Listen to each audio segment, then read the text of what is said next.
All Manipur Trade Unions Council amadi All Manipur Government Employees Organization anigi apunba body ama oidiba Joint Administrative Council na matam kayagi mamangdagi tanduna lakliba demand manga Manipur lengakna pibidabagi mayokta lengaki loisung singe employees singna chatharakliba thabak lepaki khongjang makhata na changshilakpagi sarugama oina ngasi sangai prauda leiba FCI godown da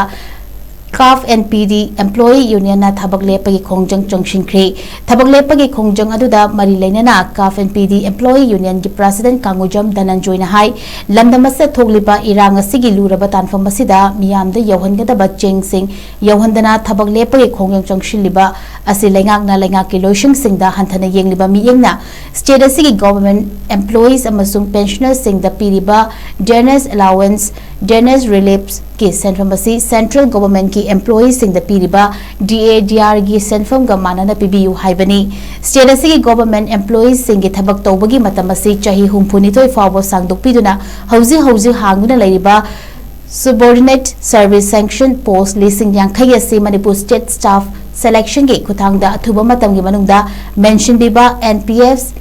UPS ki mauta all pension system chana hanba amadi government employees sing gi thang janumit suti kakibagi thokipo order adu cancel tobiu lenga ki employees sing talib demand sing lenga na thuba matamda miyeng changbiduna thabak to onthok taba tarabadi makhata na lenga ki loising sing thabak lepagi khongthang lokhot ki ni hanesu fongdoki thang je si suti ne na leramba ekoi ju kanagumba kangu akoi employee wo do ba na traga employee kangu jing ai koi je thabak si yar gi su de adu to ke kedoi no mane suti jam pa mi je kan hai su yaw madu akoi kitang mi ma gi punsi da akoi gi res yaw draga de akoi kamai torga wo ge de akoi gi mi oi bagi thabak ta su ru ga leba chu ya bo nte akoi Manipur government da tori ba thabak se ka ba su pung ra mathoi da ka ni hanmana pung ma da hangini ga hai ba yamna mong ta do wai jing ju sin na bi bu jaw do kana gum ba ikoi na se da chu ba yaw ri ayu pung angan ba da ma pan de gi hoga koi nungdang pung ni par ma pan bo dum chu ba yam yaw ri official mayam ji sigum ba gi chu teli do kitang yi min ga to go do ju koi tai na su la ju ba yaw yi na koi hari ba hana piram ba koi yar gi khanna ba matung da piram ba chuti sima su koi thang ji sima su bi yo na koi kana to de gi IPA commission se IPA si so koi atopa koi gi central gi mama state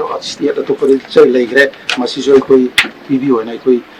demand tok jabani masi loina si so tok jabani legi NPS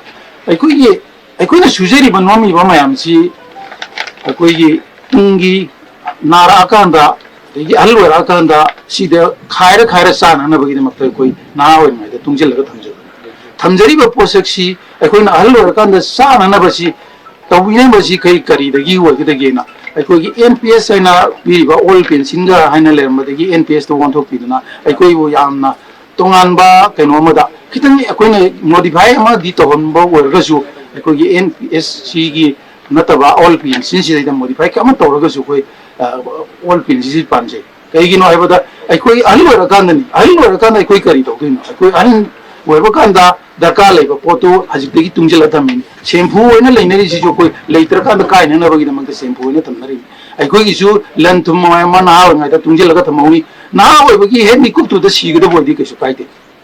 aduna ai koi na pamje ba su all pension sina ai koi gi namang tunga kitang guide oin ko biba ajing matam sida di yamna allaman jingda